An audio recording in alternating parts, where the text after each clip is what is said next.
I am a little older and I got into the rave scene in '89. So my biggest inspiration was Warp Records and probably Aphex Twin.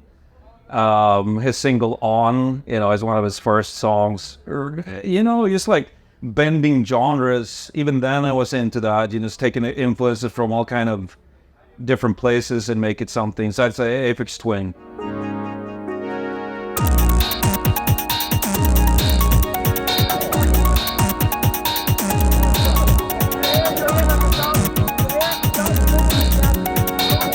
I'm a huge fan of beautiful classical music. So there's an artist called Vangelis, and he's European too, I believe, and he made a soundtrack for the movie Blade Runner.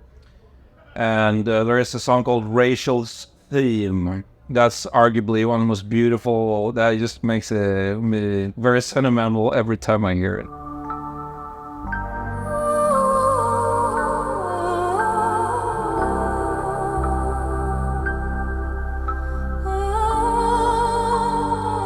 I mean, that's my business. I fucking dance.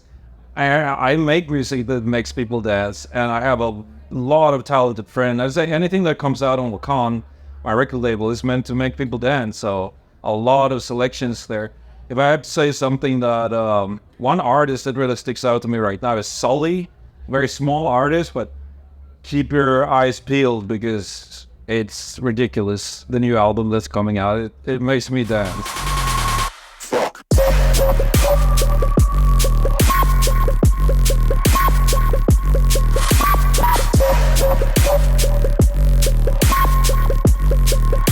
Again, it's Rachel's Theme, the Blade Runner song. Let me try to come up with another one that's very, there is an ambient composer called Brian Eno, and I feel that's also another artist that he's kind of old now. He's released music for probably 30, 40 years, and he has a few songs, beautiful kind of piano ballads, but with a lot of reverb, ambient stuff, and I feel that's very emotionally, it's a healthy thing. You're sitting at home and you might be bundling up emotions and stuff, and you put something on that's like soothing, and now you can process, and it kind of comes out. And like Brian Eno, music for airports.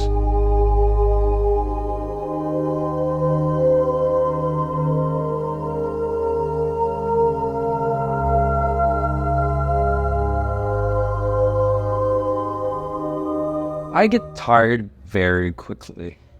So that's a very tricky question. Like, I think variation and contrast is very important. That's how I play my sets. That's how I try to make my music. I can make bangers. I can make something relaxing. And when I listen to music, it's very much the same. There are records that I come back to, and I'd say again, like stuff from early Warp, like Square Pusher, Aphex Twin, Nightmares on Wax, Autechre, the stuff that was called electronica or IDM, which is a kind of pretentious title, intelligent dance music. But I do come back to those records, and they might be 20 years old, but I think it's a very timeless sound.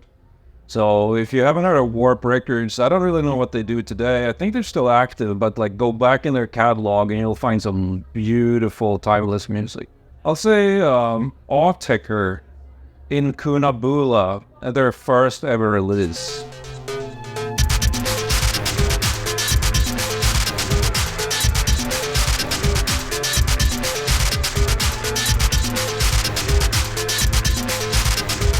Well, I like, when I was younger, I thought I was more into like really obscure, difficult music, like really hard acid techno and, crazy stuff. And today, I'm really in awe of people making really good pop music. And don't hate on me for this, but like I really like listening to like top 40 pop music where the song has been distilled. It's not easy making good pop music. So like when you can distill something down to its essence, it's like the most minimal and sort of catchy thing you can do. I'm not that good at it myself, but I have a huge respect for a producer. He's Swedish actually. His name is Max Martin. He's been behind the scenes of a lot of super hits. So like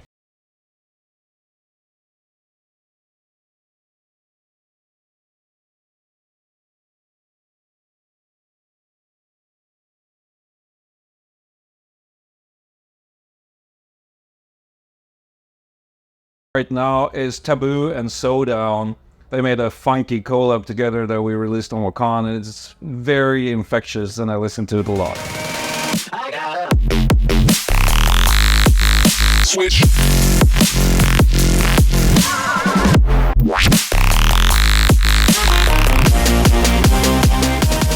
I don't even have a membership on Spotify. I'm not on there, so I don't. Sometimes people send me links and I try to play, and I always play some different song, and I don't even know what's going on Spotify. Dude, I'm like 40 years old. I like silence. It's just like, it's really nice. It's like, when I was younger, I used to go around with like a Walkman all the time. It's just like, always just like, wah. And today it's like, silence is awesome because it's kind of letting two tones start playing inside my head, and it's inspiration in its own way. A long-winded weird answer, but that's my answer.